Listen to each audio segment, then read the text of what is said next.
Hey everybody, Kimberly here, and I want to show you what makes Echoes of Time so cool. Now, I have to say there are several things I really like about this game, but the very first one is how quickly you play. This is a 45-minute game. It will take you under an hour to play, and the gameplay is no less delicious because of the amount of time it takes.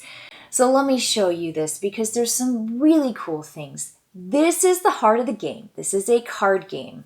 So you've got all these cards in here. These are where, again, all the gameplay is. And it reminds me a lot of Ancient Knowledge. Ancient Knowledge is a clever game of time and essentially trying to bank the information before it goes into the past and is lost forever. In this game, time is what you have to wait to then activate your cards. So there is this path out here. Players have a board. This has 5, 4, 3, 2, and 1, and there's always a board that's off the map, off your player board area. This is a tile. And when you play a card from your hand, let's take a look at this card, for example. This card shows you a Weaver. This will be worth 2 points at the end of the game. When you play it into your player area, it costs you 2 other cards from your hand to play, which is a la Race for the Galaxy. And then this is where you put it on your time clock. It will take much less time to activate your Weaver than it will be to, let's say, get this rough emerald out. It costs 4 cards to pay in addition to playing this down and as 3 times. So you're going to place it in the 3 times spot. At the end of the round, whenever players have taken 2 actions, 1 at a time in player turn order, you are going to pass the player marker and you are going to, at the start of each round, it says right here, move the time board. So let's say I was able to place my Weaver. In the very beginning of the game, you get 7 cards and you play 1, paying its costs. So I play this card down and have to pay 2 other cards to get it down. So I'll pay perhaps this card and this card, not really taking a look at too many of the details. So I'm going to just discard these guys, and they're going to go in the discard pile. I paid 2 cards and I put it in time slot 1.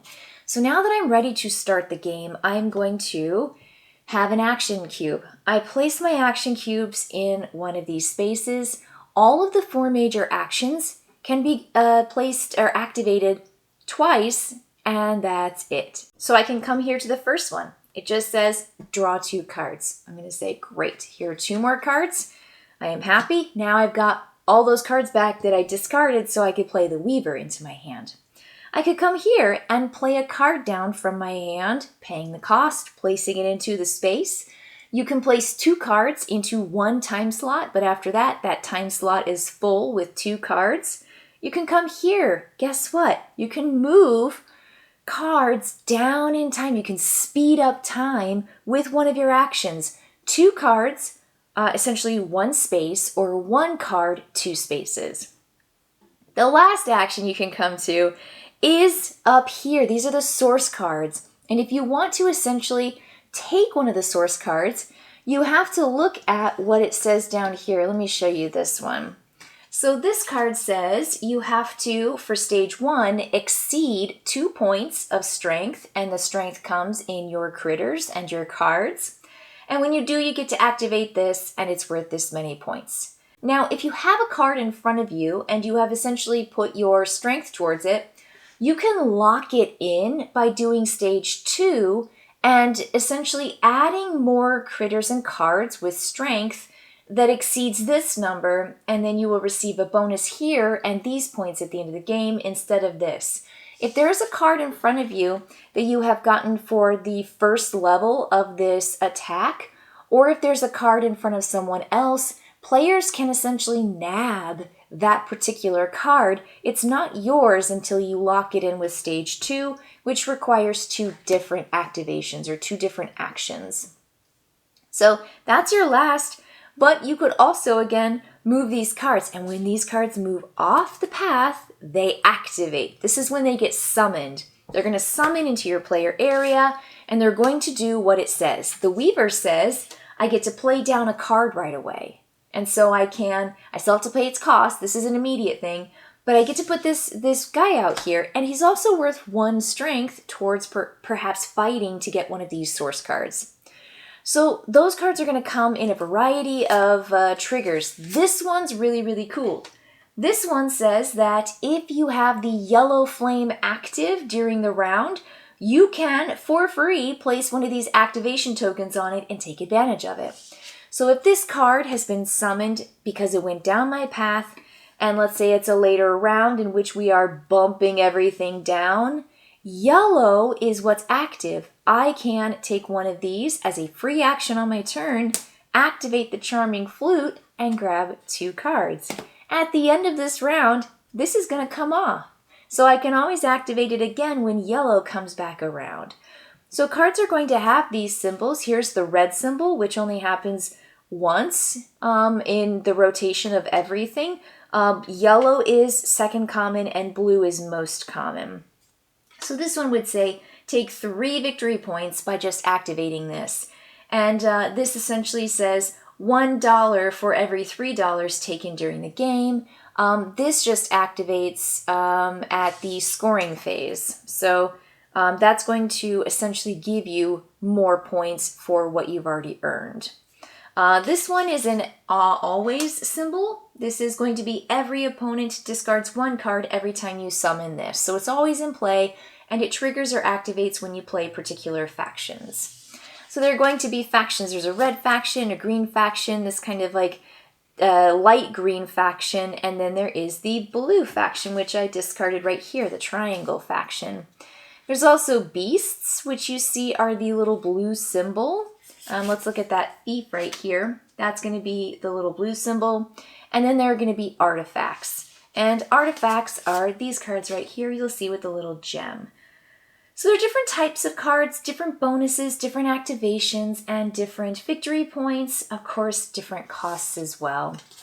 And some cards have those strength in the corner, like this Champion of the Depths. This is really, really good for gaining source cards. It's really, really hard to get out, but activates right away, which is brilliant. Of course, it's pretty good, so there's no bonus down here, and it's worth a point at the end of the game. So players are going to continue playing like this, and they will only trigger the end of the game if these 3 cards in a 3-player game, there's always 1 for every player in the game. If all 3 of these have been taken and are on stage 2 of that particular card, that will trigger the end of the game. If all the coins have been taken, these are victory points, and there are a certain number of coins for the certain number of players. So once those coins have been taken, that will trigger the end of the game. And also if a player has 12 cards that they have summoned, with one of these cards acting as 2 card space slots, that's going to trigger the end of the game. So the end of the game is super balanced. It comes at just the right time, probably like 1 turn right before you really feel like you're ready to go. But it's so, so good. And you have just enough actions every round to go twice and to maybe have the potential to have a free action to gain even more. This is a dynamic game. Like I say, it reminds me a lot of Ancient Knowledge with the card play and with the timing.